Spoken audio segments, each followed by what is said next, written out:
자, 마이크 안 해도 될 것 같습니다. 오늘 보실 말씀은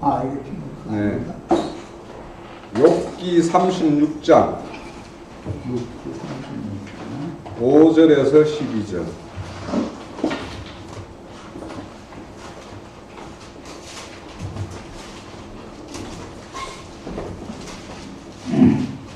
욥기 36장 5절에서 12절. 하나님은 능하시나 아무도 멸하지 아니하시며 그의 지혜가 무하사 악인을 살려주지 아니하시며 고난받는 자에게 공의를 베푸시며 그의 문을 의인에게서 떼지 아니하시고 그를 왕들과 함께 왕자에 앉히사 영원토록 존귀하게 하시며 혹시 그들이 족쇄에 매이거나 환난의 집에 얽혀 있으면 그들의 소행과 악행과 자신들의 교만한 행위를 알게 하시고 그들의 길을 열어 겨울을 맺게 하시며 면하여 죄악에서 돌이키게 하시나니 많은 이들이 순종하여 숨기며 평탄한 나라를 오며 즐거운 해를 지낼 것이요 많은 이들이 사랑하지 아니하면 칼에 나가며 지식 없이 죽을 것이니라. 자, 여기 보면 8절에 보면 혹시 그들이 족쇄에 매이거나 환난의 줄에 얽혀 있으면 그들의 소행과 악행과 자신들의 교만한 행위를 돌아보게 하고 또 그들의 길을 열어서 교훈을 듣게 하시며 그들을 죄에서 돌이키게 하기 위해서 돌이키게 하신다라고 이렇게 말씀을 적어놨어요. 자, 사람의 입장에서는 오늘도 우리가 오전에 말씀을 들었던 야곱의 이야기가 창세기에 많은 우리 믿음의 선진들의 이야기가 많이 나오는데도 불구하고 야곱의 이야기가 창세기 25장에서 시작해서 끝까지 가요.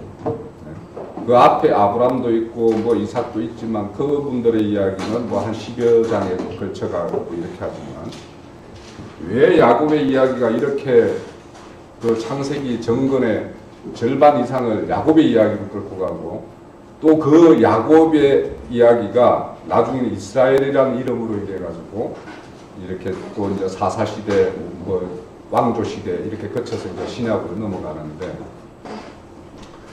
야곱이라는 사람을 보면 우리 믿음의 선지는 다른 사람에 비해서 좀 더 얄팍한 것 같잖아요.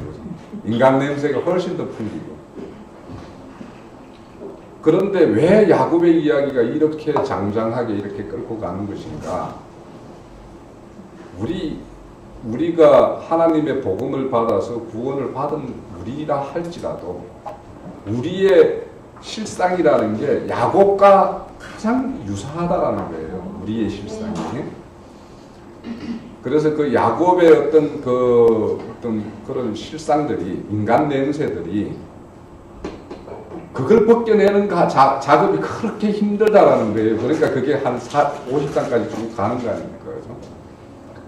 그러니까 우리에게 사람에게 믿음에 들어오면 오전에처럼 청년님 말씀처럼 세상에서도 좀 잘 되고 뭐 범사에 다 잘 된다고 그랬는데 무슨 범사가 다 잘 되는 것 같지는 않지 않습니까? 그죠? 그런데 왜 믿음에 들어온 그 여정의 길에 들어오면 이런 환난과 공고함이 이렇게 우리에게 오는가? 우리는 근본적으로 우리의 유전자는 선악을 먹어서 타락된 인간 본성을 가지고 우리는 태어난 존재들이에요. 너나 할 것 없이 모든 인간은. 그러면 그 선악에 감염되어 있는 그 유전자를 우리는 받았기 때문에 그 유전자의 어떤 그 형질의 변화를 일으킨다라는 것은 그게 애산 일이 아니라는 거예요. 그래서 그것을 변화시키기 위해서는 이 환난과 공고함이 우리에게 오는데 오늘 여기에 그러니까 우리에게 그런 환난과 공고를 하나님께서 주시는 이유가 여기에 설명되어 있어요. 금방 뭐냐면 우리의 소행, 우리가 행하는 행위나 우리 자신들의 어떤 악행이나 우리의 교만한 것들을 알게 하시기 위해서 우리에게 환난과 고난을 준다라고 얘기해요. 그리고 그들의 길을 열어가지고 나의 교훈을 듣게 하기 위해서는 환난과 공고. 자, 제가 요즘에 이제 이걸 끝내고 저 사무엘 상하를 끝내고 구약의 마지막이 어떨까 궁금해서 이제 그 말라기서를 딱 보고, 그런데 이 뭐든지 마지막의 이야기가 참 감동이 있어요. 사람들이 인생의 그 말년에 그 사람이 인생을 다 산 이후에 그 사람의 어떤 인생 여정을 다 이렇게 묻어 나와 있는 이야기들이 참 감동이 있는 것 같아서, 그 다음에 이제 있는 게 제가 전도서인데요. 전도서에 보면 형통한 날에는 즐거워하고 공고한 날에는 돌아보라고 이야기했어요. 그러니까 우리는 뭔가가 형통하면은요, 이대로가 좋사오니 그냥 영원히 이대로를 장 외치게 돼 있어요. 그런데 우리에게 그런 공고를 주지 않으면 우리는 과거를 되돌아보지를 않아요. 그래서 그런 어떤 우리에게 시련을 주는 이유는 이런 목적이 있다. 우리에게 너희들을 되돌아봐라. 왜 어디에서 이러함이 있는지, 삶의 의미가 뭔지, 믿음이라는 게 뭔지, 복음이 뭔지 이런 것들을 다 돌이켜 보려면 그런 어떤 환난과 공고가 딱 와야지 우리 실상이 드러나요. 내 실상이 딱 드러나요. 그러니까 내가 편안할 때는 아무 문제 없는 듯하고 참 뭐 굉장히 뭔가가 이렇게 복음을 잘 믿어서 뭔가가 잘 이렇게 건축되는 듯한데, 이런 공고가 오지 않으면 내가 이게 잘된 건지 못된지를 내가 돌이킬 이유가 없어요. 그런데 그런 게 오면 돌이키게 된다라는 거예요. 자, 그런데 여기 15절에 보면, 여기 15절에 보면 하나님은 공고한 자를 그 공고에서 구원하시며 학대당할 쯤에 그의 길을 여신다고 그랬어요. 그러니까 뭐냐, 우리가 공고를 당하면 부르짖게 돼 있어요. 그러나 부르짖는 그 소리에 하나님은 길을 항상 열고 계신다니까요. 그러니까 우리는 이런 공고 속에서 내 자신을 돌아보고 내 자신이 그 문제를 내 스스로 해결할 수 있으면 예수님 이 땅에 올 필요 없었죠. 그런데 내 스스로 해결할 수 없으니까 부르짖게 된다는 거예요. 그러면 나를 여기에서 빼내줄 자를 찾게 되는 것이고, 그분에게 내가 의지하게 되는 것이고, 나의 헛됨을 발견하기 때문에 내가 자기 부인을 하게 되는 거고, 내가 할 수 있는 것은 없습니다 라고 고백을 가는 것이. 그러니까 우리 신앙이라는 게, 내가 늘 이제 글 쓸 때 보면 우리 자기 부인이라는 거는 우리가 내 스스로가 죄인이고 막 말은 그렇게 할 수 있어요. 나는 죄인입니다, 죄인이다 할 수 있지만 입에 발린 소리일 수도 있어요, 그게. 그런데 내 실상이 진짜 하나님 앞에서 적나라하게 드러나가지고 내가 어찌할 수 없는 상황에 딱 몰려보면 이제 거기에서 나오는 거는 나라는 존재는 이렇게 유한한 존재구나.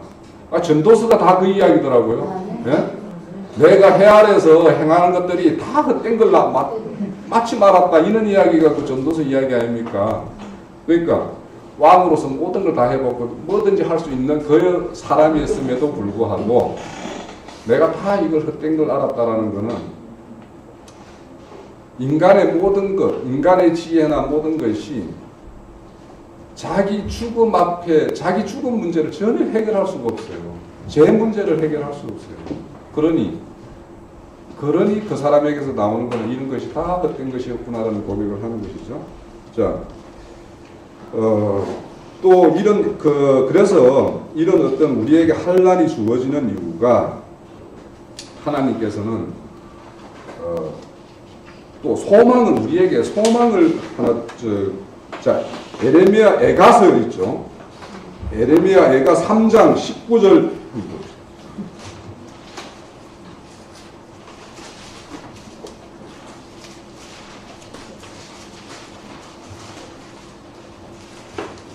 19절에서 26절까지 한번 읽어볼까요?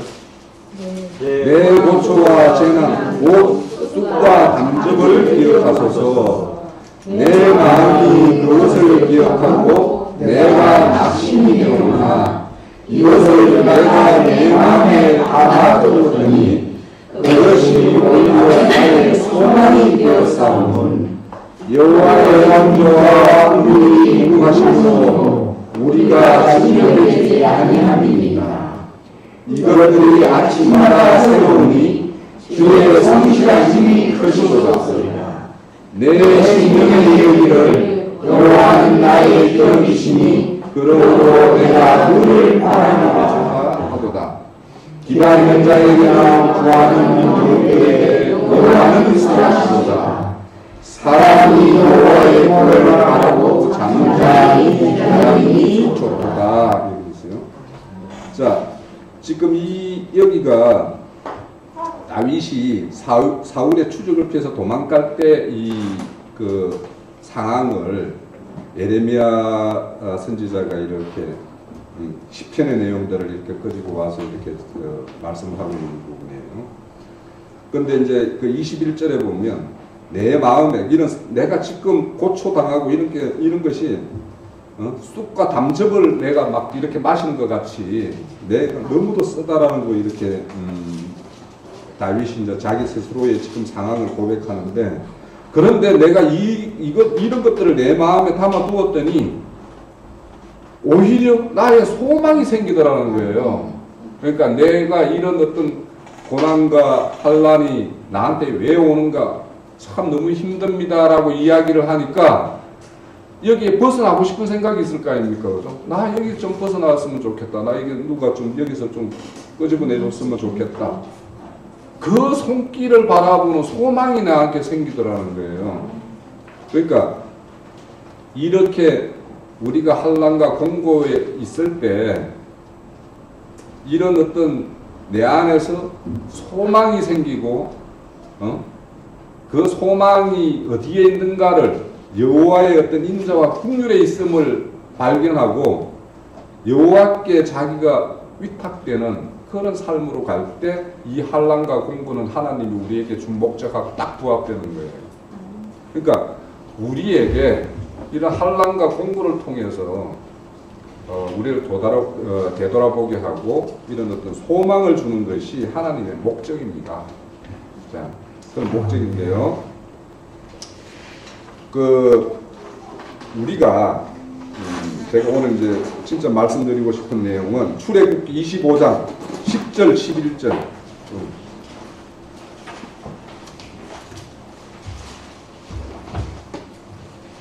25장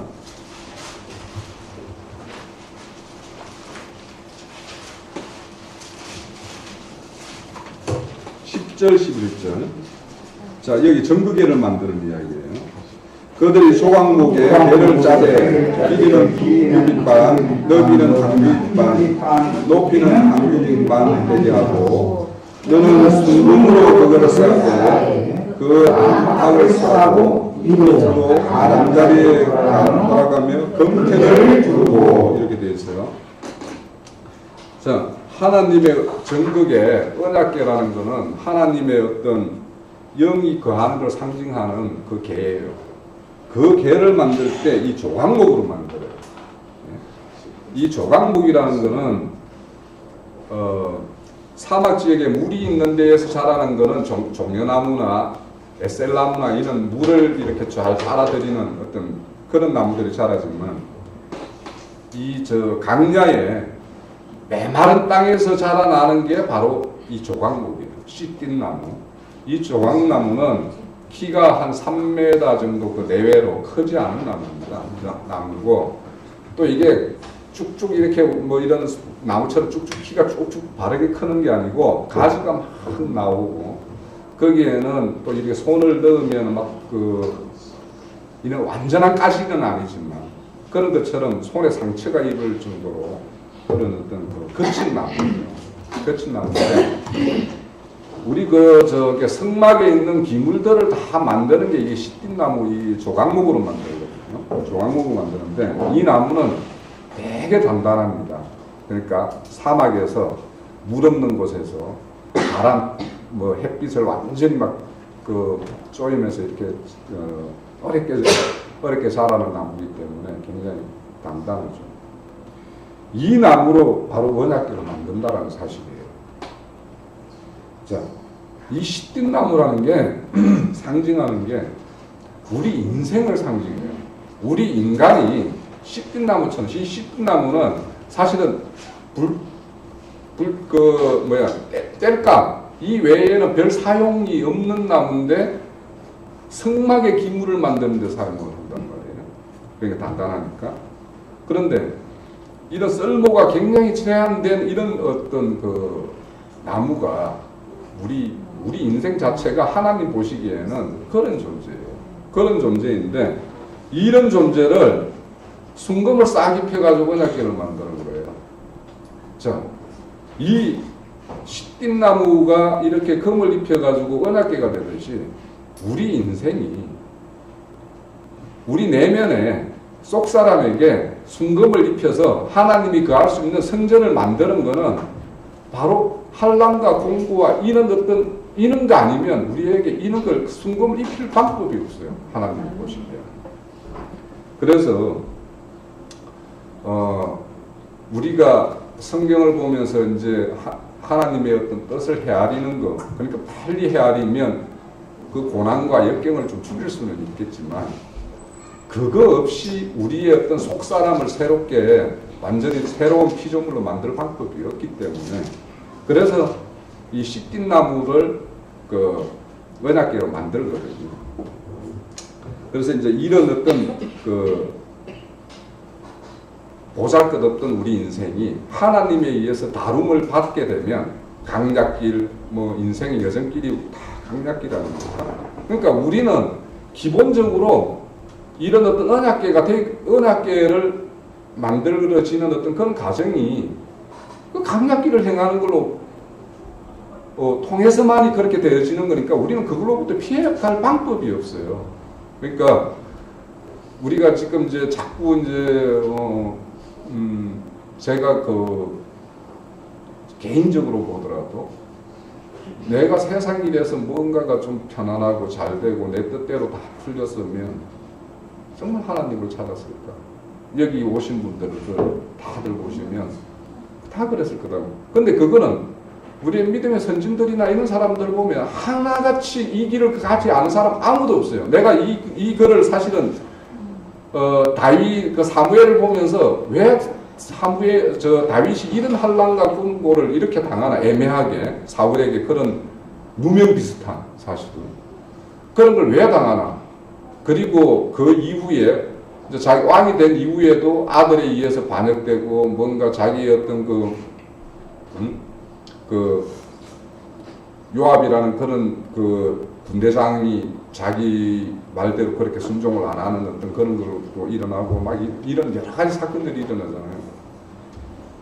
그때 왜 우리에게 그냥 피상적으로 우리 인생에게는 고난이 없으면 사실은 우리가 어떻게 우리의 인생의 진맛을 낼 수 있을까? 이런 단순한 생각으로 저는 이제 우리 믿는 자에게는 오는 환난과 고난은 너무도 당연한 거다. 이런 좀 피상적으로 생각을 했었는데 이걸 정리하면서 우리는 거기를 빠져나가서는 하나님의 어떤 다름에 박혀 있어서는 이런 어떤 점검으로 빚어지는 이런 방법은 없다. 그러니까 금이라는 것이 만들어지는 그 과정이나 순금을 이렇게 채취하는 방법도 그렇잖아요. 그죠? 녹여서 불순물을 다 제거하는 것이니까. 그러니까 이렇게 불순물을 제거하는 거거든요. 그러니까 우리 오전에 했던 야곱이 25장까지 그렇게 끌고 가면서 하는 거는 야곱이 형 그 에서의 털옷을 입고 자기가 축복을 받잖아요. 그런 축복을 받은 존재거든요. 그러면 형제는 증거대로 그 털옷을 벗기는 작업이 필요하거든요. 이제 축복은 축구를 줬다 이거지. 그런데 그 축복받을 만한 존재, 그리고 그가 영원히 하나님과 함께 할 수 있는 그런 존재, 그렇게 되게 하기 위해서는 그런 인간 냄새나는 그런 속성들을 다 벗겨내야 되거든요. 그러니까 그 벗겨내는 과정이 야곱이 벗겨내는 게 그렇게 어렵듯이, 그러니까 라반의 집에서 돌아와서 모든 게 끝나는 게 아니잖아요. 그 뒤에 보면 이제 또 막 이런 또 사고들이 계속 일어나고 또 기근이 걸려서 애굽으로 다시 들어가서 400년 동안, 430년 동안 그것도 이렇게 사는 어떤 그런 사건들이 아직도 멀리 있잖아요. 그러니까 이런 어떤 가정들이 우리에게는 정말 우리가 히브리서 같은 데 보면은 너희들이 하나님의 사생자가 아니면 사생자가 이런 하나님의 다름이 없으면 사생자다 이렇게 이야기하고 있죠. 그런 것처럼 우리는 그 환난과 공고가 지금까지 당한 것도 적지 않을 거지만 앞으로 어떤 것이 있을지 몰라요. 우리의 믿음을 지켜가는 과정에서 어떤 일이 당할지도 모르는데 그런 거에 대해서 좀 우리가 좀 그 하나님의 길이라는 게 그런 것이다라는 기본적인 인식을 좀 가져야 될 것 같고요. 자, 이렇게 하는 이후에는 아까도 앞에 든 교만한 행위를 너희들을 돌아보게 하는 것처럼 이런 환난과 공고에 의해서 사실은 교만을 다 드러내요. 그러니까 욥이라는 사람이나 이런 사람들이 겉으로 보면 굉장히 뭐 동방에서 가장 선한 사람이다라고 이야기할 정도로 그런데 이 사람이 하나님의 어떤 다룸이 딱 오니까 이제 실상이 드러나듯이 그런 어떤 교만한 자를 이렇게 드러내는 건데, 그런데 여기 지금 이제 내가 시든나무를 이야기를 했으니까 교만한 그의 상징적인 그 이야기가 나와 있는 사사기 9장에 한번 가볼게요.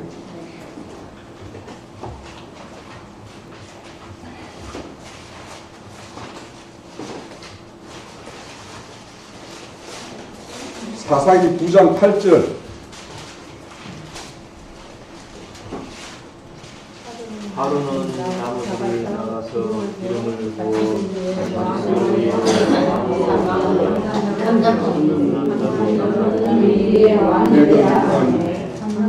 감람나무가 그에게 이르되 내게 있는 나의 기름은 하나님과 사람을 영원하게 하나니 내가 어찌 그것을 버리고 가서 나무들 위에 꽃을 때리려 하는지라.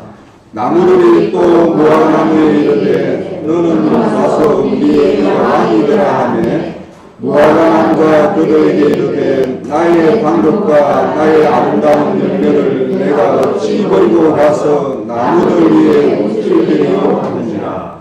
나무들이 또 포도나무에 이르되 너는 가서 우리의 왕이 되라 하며 포도나무가 그들에게 이르되 하나님과 사람을 붙게 하는 내 포도주를 내가 어찌 버리고 가서 나무 위에 꽃을 때리려 한지라. 이에 모든 나무가 가시나무에 이르되 너는 가서 우리의 왕이 되라 하며 가시나무가 나무에게 이르되 만일 너희가 참으로 내게 기름을 부어 너희에게 왕으로 살겠거든 와서 내 그늘에 피하라. 그리하지 아니하면 우리 가시나무에서 나와서 내 마음에 백향목을 사는 것이라 하였느니라. 네, 이 나무 이야기가 나오는데 참 쓸만한 나무는 겸손하죠, 그죠? 그런데 아무것도 아닌 가시나무는 예? 자기가 다 그늘대어주고 다 품어보겠다고 이제 이렇게 하는 이야기예요. 자, 이런 것처럼 물론 여기 가시나무하고 제가 아까 나온 시띠나무하고는 조금 나무는 다르기는 해요. 예, 다르기는 한데 여기 가시나무 같은 경우에는 뭐 시띠나무는 아니고 저기 원을 찾아보니까 단어가 다르고 그렇기는 한데 이렇게 진짜 쓸모 있는 사람인 우리 인생들도 보면 하나님에 의해서 다룸받고 뭔가 거기에 자기의 어떤 하나님 앞에서 어떤 가치를 발견한 사람들은 자기 자리를 다 이렇게 지킨단 말이에요. 다 지키는데 정말 쓸모도 없는 그런 인생에게 하나님의 어떤 이런 전적인 축복이라는 것이 어떤 내용이고 어떤 것인지를 잘 모르게 되면 이렇게 기고만장하게 한단 말이에요. 이게 오늘날 우리가 하나님 앞에서 정말 하나님의 어떤 손길에 제대로 다룸받는 어떤 존재하고 요즘에 그 말씀을 인도하는 자들 중에서 정말 그 하나님의 말씀에 대한 어떤 그런 계시는 별로 관심 두지 않고 하나님의 뜻이나 나라가 어떤 나라고 어떤 뜻이만 그런 세계인지도 잘 모르는 자들이 이런 강대상에서 정말 말씀을 막 선포하잖아요. 그러니까 그런 사람들을 보면은 자기가 자기 아니면 이 세상에 하나님의 길로 인도할 자가 없는 것처럼 그렇게 이야기하고 있지 않습니까? 그런 것처럼 우리가 이런 어떤 환난과 공고가 아니면 당해보지 않으면 그런 걸 당해보지 않은 사람이면 내가 뭔가 하나님에 의해서 대단한 존재인 것처럼 그렇게 자기 스스로 그런 인식을 가지고 그렇게 신앙을 하고 남들에게도 그런 어떤 그 말씀을 전가한다 이거죠. 자, 그런데 우리는 하나님의 일을 하는 거는 이런 어떤 하나님께서 우리에게 이런 다름을 주고 이렇게 하는 것이 우리에게는 참 복이에요. 복인데, 그런데 이렇게 하는 이유가 있어요. 하나님. 이게 왜 우리가 이 성경의 말씀을 보면서 성경의 중심 주제가 인간에게 포커싱이 가 있는 사람들은 성화 쪽으로 다 가게 되어 있어요. 내가 좀 이렇게 그런데 하나님은 이렇게 하시는 이유가 당신을 위해서 한다라고, 당신의 이름을 위해서, 내 거룩한 이름을 너희들이 더럽힌 그것을 내가 회복시키기 위해서 한다라는 거예요. 그러니까 우리에게 환난과 공고를 이렇게 주는 거는 내가 하나님의 근속 자녀로서 내가 라고 이렇게 입들은 말을 한단 말이죠.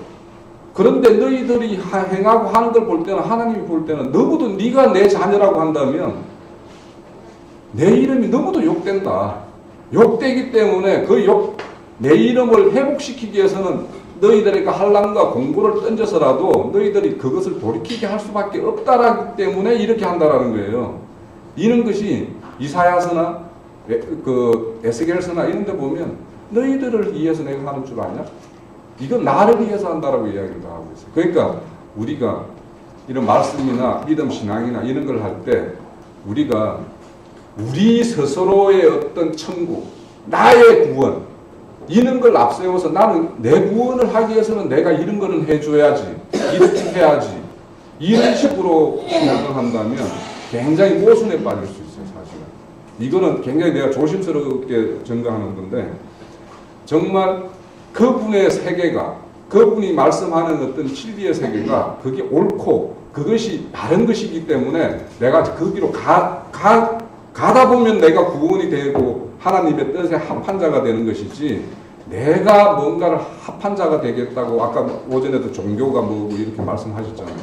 그런 것처럼 우리가 어떤 그 세계를 상정해 놔놓고 거기에 합당한 자로 내가 되기 위해서 막 뭔가 열심을 내놓는 거는 오히려 하나님이 그 여자에게 더 힘들게 싸워줘야 돼요.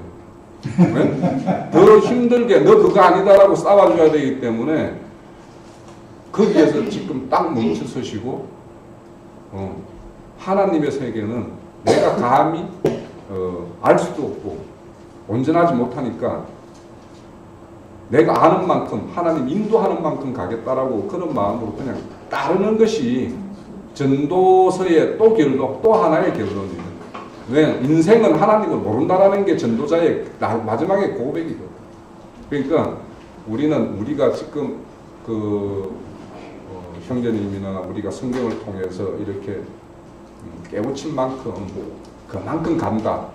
그것이 우리가 할 바다. 이런 것이 솔직히 말하면 교만한 생각을 내려놓은 겸손한 자의 자세이지, 내가 막 이렇게 하는 것은 아니다라는 것이 또 우리 시련과 연단이라는 우리에게 주어지는 어떤 그것을 하나님의 어떤 뜻에 합치되게 우리가 깨닫는 것이 아닌가 그런 생각합니다. 네, 맞습니다. 에 대해서 좀 말씀을 드렸으면 싶습니다. 먼저 한 가지는 우리 부활에 관한 건데요. 이제 우리가 예전에 교회 생활을 하다 보면 사도신경이라는 것을 다 암송들을 하셨을 거예요. 사도신경의 끄트머리에 보면 몸이 다시 사는 것과 영원히 사는 것을 믿사옵나이다 하고 아멘 하고 마치죠. 물론 이제 여기는 이제 사도신경도 안 하고 주기도문도 안 하잖아요. 근데 이제 사도신경을 안 하는 이유에 대해서는 이제 잘들 아시잖아요. 사도신경이 바른 진리를 담고 있지 않고 로마 카톨릭의 잔재이기 때문에 그것을 여기서 답습한다는 것은 그거는 이제 니골라당의 교훈이나 이세벨의 교훈을 따라가는 거니까 당연히 안 하는 게 맞는 거죠. 근데 이제 그 사도신경을 외우고 또 일반의 그런 어떤 가르침을 받으면서 저희들 가운데 형성되어 있는 어떤 생각들이, 이런 생각들이 형성되어 있다고 생각을 해요. 다 그렇게 생각하신 건 아니겠지만 이 흙의 몸이 변해서 신령한 몸이 될 거라는 생각들을 한다는 거예요. 일반 교계에서 믿고 있는 부활이라고 하는 것은 이 흙의 몸이 변해서 신령한 몸이 된다 이렇게 믿죠. 그런데 그것은 성경 진리하고 맞지 않습니다. 근데 이제 고린도전서 15장이 부활장인데 고린도전서 15장의 그 40절로부터 58절까지를 쭉 읽다 보면 이 썩을 것이 썩지 아니함을 입겠고 이 죽을 것이 죽지 아니함을 입으리라 이렇게 나와 있다 보니까 그 구절들이 이 썩을 흙의 몸이 신령한 몸으로 변화되는 게 아니냐라는 이제 오해를 조금 할 수가 있는 거고요. 그 다음에 사도행전 2장에서 이제 베드로가 오순절에 설교를 할 때 보면 시편의 말씀을 인용을 해서 설교를 하는데 내가 육체의 편안히 안전히 거하리니 이는 주의 거룩한 자로 썩음을 당치 아니하게 하려 함이라 라는 이제 그 시편을 인용을 했는데 여기서 내라고 하는 것은 사실은 다윗을 얘기한 화자가 다윗이 아니고 그것은 예수님을 얘기하는 거예요. 근데 그 화자를 다윗으로 오해를 하니까 다윗이 썩음을 당치 않았다 이런 해석을 할 수도 있는 거지요. 근데 3하 23장 2절에 가서 보면 다윗이 뭐라고 얘기하냐면 자기가 말한 시편은 자기 얘기가 아니라 여호와의 신이 자기를 빙자해서 다 노래한 것이다 라고 얘기를 하고 있기 때문에 이런 해석이 이제 가능한 거죠. 그래서 그 나중에 그 사도행전 2장에서 베드로가 뭐라고 얘기를 하냐면 우리 형제들아 우리들 가운데 다윗은 죽어서 그 묘지가 오늘까지 있거니와 그러니까 이것은 다윗의 얘기가 아니고 예수님의 얘기였었다. 다윗은 죽어서 썩어서 그 몸이 없어졌다 이렇게 얘기를 하는 거예요. 그러니까 다윗도 몸이 죽어 썩어서 없어졌고요. 성경의 진리는 이 흙의 몸이라는 것은 썩어서 없어지는 게 성경의 진리입니다. 그래서 히브리서 9장 27절에 한 번 죽는 것은 사람에게 정한 것이다. 여기에 사람이라고 하는 것은 지구상에 있었던 사람 전체를 얘기할 때 예외가 없는 거예요. 그러니까 이 말씀에 근거해서 보면 에녹도 썩어서 없어진 거고요. 엘리야도 썩어서 없어진 거고 모세도 썩어서 없어진 겁니다. 근데 이제 이런 어떤 성경의 근거에 한해서 생각하지 않다 보면 에녹이 300년간 하나님과 동행하더니 하나님이 저를 데려가심으로 다시 보이지 않는다. 이것을 휴거, 랩처라고 이렇게 사람들이 생각하는 경우가 있고 엘리야도 이제 보면 엘리사와 같이 있을 때 불병거와 불말이 저희 사이를 격하고 회리바람이 들어서 저를 올렸다. 이렇게 나오는데 이제 거기서 불병거와 불말이라는 것이 이제 뭘 의미하는가? 회리바람이라는 게 이제 어떻게 된 건가? 라는 것에 대해서 이제 어떤 상징으로서의 그걸 이해를 못하고 마치 하늘이라고 하는 이 공간이 이 말씀이 물리적인 공간을 얘기하는 게 아니라 궁창이라고 표현되어 있는 사람의 마음이다 라는 것을 이렇게 볼 수 없으면 그것들이 이해가 안 되지는 거죠. 그래서 어떤 구절은 상징으로 풀어야 할 구절이 분명히 있고 어떤 구절은 그 자체로 이렇게 볼 수 있는 그 분별이 필요한데 이런 분별을 하지 못하다 보면 성경을 많이 오해하게 되는 것 같습니다. 그래서 부활에 있어서 가장 큰 오해들을 하는 것이 이 썩을 몸이 변해서 신령한 몸을 입는다고 생각하지만 그런 일은 없다. 그러니까 우리들은 뭐냐면 우리가 소망하는 부활이라고 하는 것은 살아있을 동안에 주님을 만나서 거듭나는 것이 첫째 부활에 참여하는 것이고 이 육의 몸이 썩어서 죽어서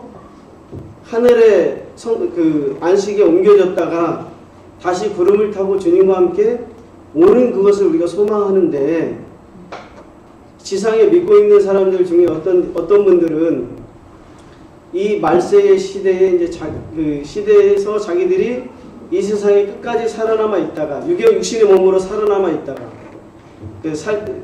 살전에 나오잖아요. 나팔 소리가 나면 죽은 자들이 다시 살고 우리도 변하리라, 뭐 고전에도 나오고, 이런 말씀들의 근거에서 이 육의 몸이 갑자기 호련히 변화돼서 공중으로 들림을 받을 거다라는 기대들을 갖고 있다는 거죠. 근데 그런 것은 성경에서 말하는 그 부활이 아닙니다. 근데 이것은 왜 이런 오해들이 생겼냐면 몸에 대한 오해라고 저는 생각을 해요. 성경에서는 몸을 크게 두 가지 몸을 얘기하는데, 하나는 신령한 몸이 있고 흙의 몸이 있습니다. 고전에 나오는 그대로예요. 신령한 몸이 흙의 몸이 있은즉 또 신령한 몸이 있느니라, 이렇게 얘기했는데, 이것은 거듭남의 진리와 같거든요. 육으로 난 것은 육이요, 영으로 난 것은 영이거든요. 그러니까 육이 변해서 영이 될 수 없는 것처럼 흙의 몸이 변해서 신령한 몸이 될 수 없다는 것이 성경의 진리예요. 그러니까 우리는 흙의 몸이 변해서 신령한 몸을 받는 것이 아니라, 이 신령한 몸이라는 것은 하나님의 때에 나타나는 거예요.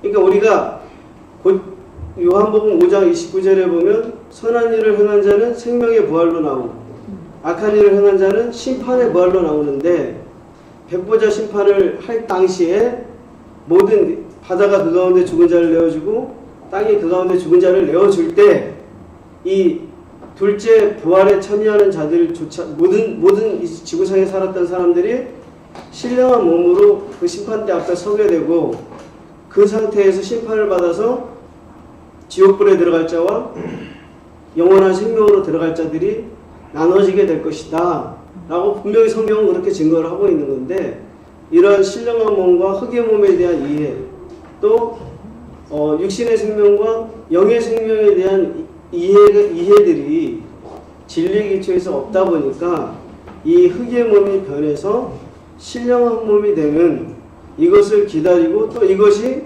이 땅에서 이루어지기를, 살아서 이 땅에서 이루어지기를 소망하고 있는데, 이렇게 되면 마태복음 24장 30절에서 얘기한 대로 그때 땅에 있는 자들은 통곡을 하게 됩니다. 그러니까 오히려 이게 뭐 영광을 받고 막 살아서 천년왕국에 들어가서 왕노릇 하는 게 아니라, 그때 땅에 있는 자들은 심판을 받는 거죠. 그러니까 왜냐하면 그때 땅에 있는 자들은 그 일곱 교회라고 하는 곳에서 하나님의 자녀들은 이미 다 빼내고 남아있는 가라지들이기 때문에 그들이 축복을 받는 게 아니라 심판과 저주를 받게 되는 건데, 이런 것들을 이제 잘 모르고 있다. 저도 이제 이것이 이제 잘 분별이, 사실은 이렇게 명확하게 분별이 잘 안 됐었어요. 근데 요즘에 이제 말씀을 듣고 이렇게 하면서 소위 이제 이것들을 몸에 대해서 얘기할 때, 우리가 이제 뭐 저도 잘 모르지만 헬라어에는 몸을 두 가지로 얘기한다고 하거든요. 소마와 사르크스라고 얘기를 하는데, 그걸 이제 어떻게 생각을 했었냐면, 소마라고 하는 것이 구속받은 몸의 상태를 얘기하는 거고, 사르크스라는 게 구속을 못 받은 몸의 상태를 얘기한다, 이렇게 이제 알고 있었거든요.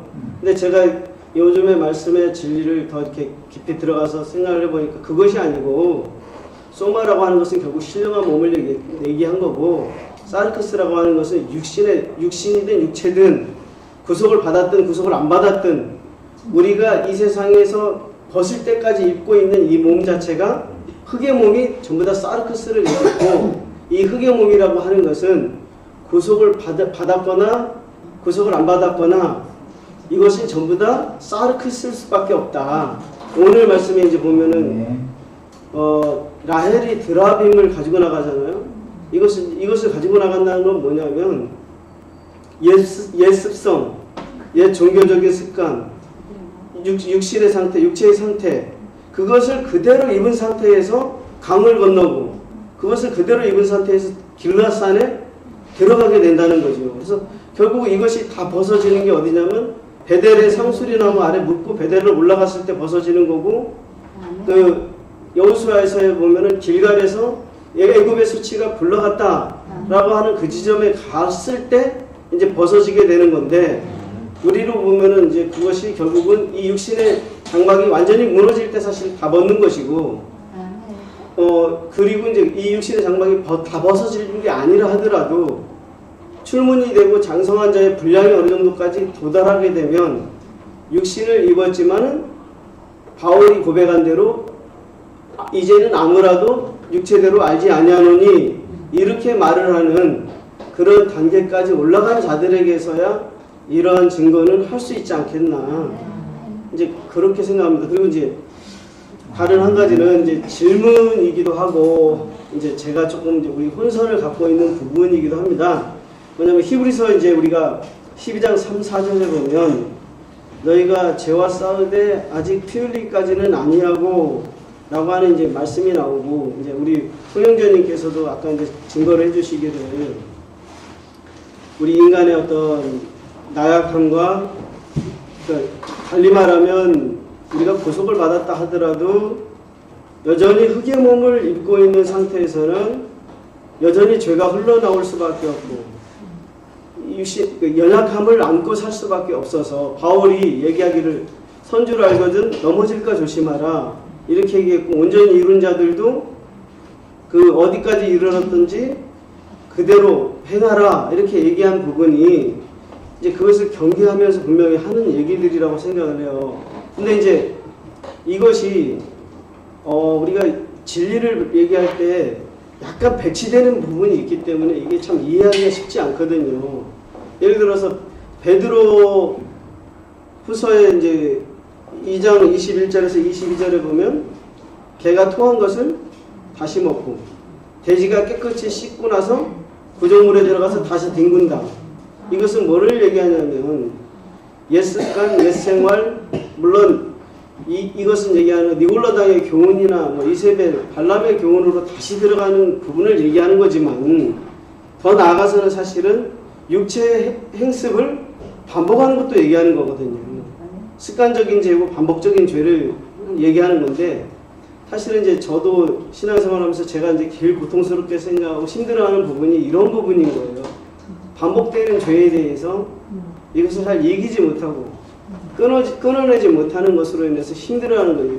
드라빔이 완전히 에셀나무라고 하는 거기에 묻히지 못하는, 이제 그걸로 인해서 이제 좀 힘들어하는 거거든요. 근데 이럴 때 우리가 어떤 자세를 가져야 하는가라는 건데, 피 흘리기까지 싸운다라고 하는 게 물론 우리가 의로워지려고 싸우는 건 절대 아니잖아요.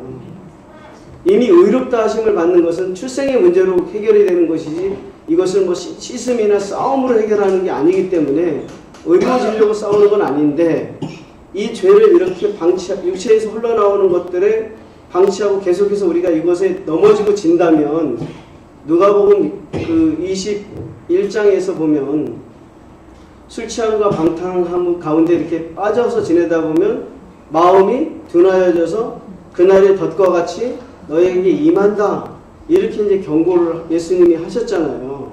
그러니까 그것처럼 우리가 이 육체에서 흘러나오는 이 죄악들을 계속해서 허용을 하고 이런 세상의 잔재미라든지 죄의 낚시라든지 이런 것들을 이 몸을 입고 있으면 자연스럽게 흘러나올 수밖에 없고 죽는 날까지 그것을 함께 할 수밖에 없는데, 이 세력들을 우리가 히브리서의 권고와 같이 피 흘리기까지 싸우지 않는다면 다시 넘어지고 거기에 얽매일 수밖에 없지 않겠나 하는 생각을 하는 거예요. 그런데 이렇게 하는 것이 어떤 면에서는 혼적인 신앙생활이 아닌가 혹시. 그리고 이렇게 하다 보면 저는 그런 생각, 예전에도 그런 생각을 많이 했거든요. 불가의 선승들이 동안걸으라고 하한걸으라고 하루에 4시간 이상 자지를 않고 새벽에 일어나서 뭐 1000배, 3000배를 하면서 죽비로 자기들을 두들겨 패가면서 자기 육체를 수련하고 단련하는 것과 이렇게 하는 신앙생활이 과연 어떤 차이가 있는 걸까? 이러면서 이제 이 사이에, 둘 사이에서 하나님의 생명이 내 안에 풍성히 들어와서 그 생명에 내가 저절로 이끌림이 되어져서 이김이 저절로 되어지는 것은 그걸 기다려야 되는 건지 아니면 이걸 싸워야 되는 건지 그래서 혹시 내가 이 싸움을 싸우는 것이 사울이 그 미디안과의 전쟁이었던가 그렇죠. 블레셋인가 미디안인가 제가 기억이 잘 안 나는데 기다리라 그랬잖아요. 사무엘이 올 때까지. 그래서 7일을 기다렸는데 해가 뉘엿뉘엿 져가고 백성들은 자기에게서 떠나가는데 사무엘이 오질 않으니까 사울이 자기가 직접 제사를 지내버렸잖아요. 그러니까 이것이 혹여 오순절에 주님께서 너희는 약속하신 것을 기다리라.